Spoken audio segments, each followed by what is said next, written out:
থানা থেকে সাজাপ্রাপ্ত 2 আসামিকে ছিনিয়ে নিতে এমন হামলা।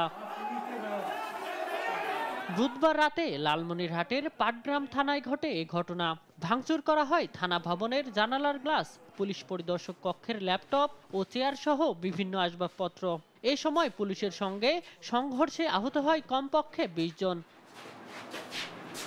পুলিশ জানায়, লালমনিরহাটের পাটগ্রাম উপজেলায় বালুমহালে ট্রাক থেকে চাঁদা নেয়ার অভিযোগে সোহেল ও বেলাল নামে 2 যুবককে আটক করেন তারা। পরে তাদের 1 মাস করে সাজা দেয় ভ্রাম্যমাণ আদালত। সাজা দেয়ায় থানায় হামলা করে তাদের ছাড়িয়ে নেয় তাদের পক্ষের লোকজন। ঘটনার জন্য বিএনপিকে দায়ী করে ফেসবুকে পোস্ট দেন এনসিপি নেতা সার্জিস আলম। বৃহস্পতিবার ঘটনাস্থল পরিদর্শন করে দায়ীদের বিরুদ্ধে ব্যবস্থা নেয়ার কথা জানান ডিআইজি।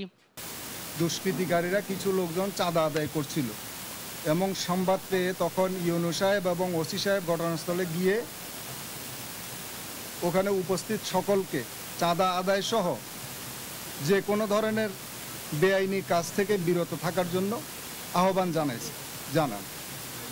এরপরে পাথর কোয়ারি যারা ইজারা নিয়েছেন তাদের সাথে ওনাদের কয়েকবার মিটিং হয়েছে এই সংক্রান্ত, যাতে কোনো এই চাঁদা আদায়ের ব্যাপারটা ওনাদের উপরে এসে যায়, ওনারা যাতে এটা মনিটর করে। তবে বালুমহালের ইজারাদারের অভিযোগ, ওই দুজনকে অন্যায়ভাবে গ্রেপ্তার করে সাজা দেওয়া হয়েছে। উপজেলা নির্বাহী কর্মকর্তা ও ওসির বিরুদ্ধে ব্যবস্থার দাবি জানান তিনি। আমরা থানায় গিয়ে আমরা আমাদের কর্মচারীকে ছাড়তে নিয়ে গেছি, যায় দেখি যে সেখানে নাই। পরে আমরা ওসি সাহেবের সঙ্গে কথা বলার চেষ্টা করি যে আমাদের যেহেতু দুজনকে নিয়ে আসা হয়েছে তারা কোথায়। পরে ওসি সাহেব আমাদেরকে অকথ্য ভাষায় গালিগালাজ করে, আমাদেরকে কোনো কথা বলার সময় না দিয়ে, আপনারা থানার ভিডিও ফুটেজ দেখলে বুঝতে পারবেন আমরা নিরস্ত্র, আমরা তো কোনোভাবে আমরা খালি হাতে ওখানে গেছি। আমরা জেলা প্রশাসক বলেন, নিয়মের বাইরে গিয়ে পাথর উত্তোলন ও চাঁদাবাজি করায় দুজনকে সাজা দিয়েছে ভ্রাম্যমাণ আদালত।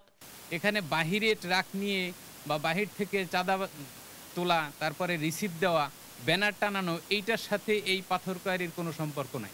এটা যেটা করতেছে সম্পূর্ণই ভিত্তিহীন।